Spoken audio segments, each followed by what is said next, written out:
served in office, because he knew by being so public and so proud of who he was 30 years ago that he risked his life in doing so.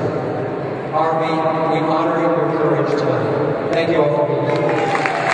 And we have so much to be thankful for. And remember, he was a warrior. He wasn't mainstream.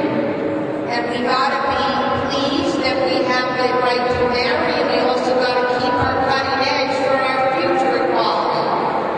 And that we have to remember we want a freedom of choice, and we want the right to make the choice, or we want the right not to make the choice. And that's what Harvey was about. So let us not feel complacent.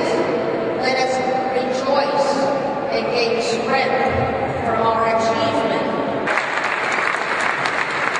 But I just want to say, every time that two gay men make love or two lesbians make love, you honor Harvey. Every time somebody transgender comes to San Francisco to realize themselves, you honor Harvey. Every time you shop at a local business in the Castro and you get to know who that merchant is, you honor Harvey. Every time that you support a queer youth organization, whether it's Dimensions or Lyric or Larkin Street, you honor Harvey. And we have the opportunity every day living in San Francisco, and if we just talk every day about how to honor Harvey's sacrifice and how to see that our cause for justice, our movement for equality, is inextricably linked to people of color, people of lower economic status, and people who are outside the mainstream. And as long as we honor that, I think Harvey lives on every day. Bless you and thank you.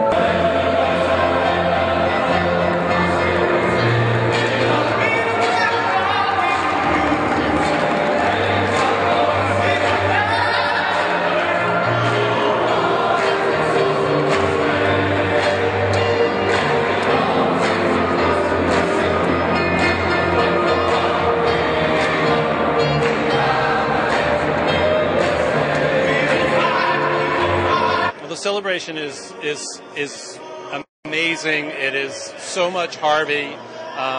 There's so much synergies going on with the major decision of the Supreme Court in California. And I think I mentioned 2 years ago there was a plaque put up in Milk Plaza that also heralded by a week the decision in Massachusetts. So it's almost like Harvey is on a spiritual level orchestrating some of this. And there's no better place than outside of the mini rotunda, outside of the supervisor's chamber, where Harvey would want to go. So on so many levels, this is Harvey conspiring with all these wonderful people in San Francisco, activists and people who are carrying on his legacy to conspire to make this happen. As someone who's a relative of Harvey Milk, this must be personally moving for you. It is. It's very personally moving. I think of Harvey's grandfather, my great-grandfather, Morris Milk. He doesn't have a tombstone, but he's got a cornerstone of two spiritual communities that he started. And Harvey used to always talk to me about that is the legacy of somebody, what they leave behind, not necessarily where they're buried. And this is really very much pointing to it's the cornerstone of Harvey's legacy, and it's going to be right here in City Hall in San Francisco. Ironically, even 30 years after Harvey Milk was assassinated here at San Francisco City Hall, his legacy is still making history. Milk became America's first ever openly gay elected city official, and now this bust in his likeness becomes the first ever statue of an LGBT individual to be placed in the seat of government anywhere in the U.S. Those attending tonight's special occasion say it couldn't have been more fitting, because in a way, Harvey Milk still lives. Paul, what an inspiring evening to be in City Hall.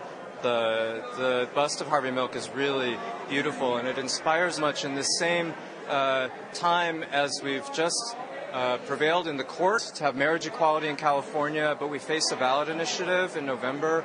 We're recalling Harvey Milk's spirit in defeating the Briggs initiative, and that courage to stand up. Harvey said, come out wherever you are. The marriages in City Hall 4 years ago were coming out about our love and our romance and our relationships. It's carried us forward to this moment when we've won marriage equality in California, and it's going to carry us through to November. We are so inspired to be here tonight. So this is such a fitting occasion, don't you think?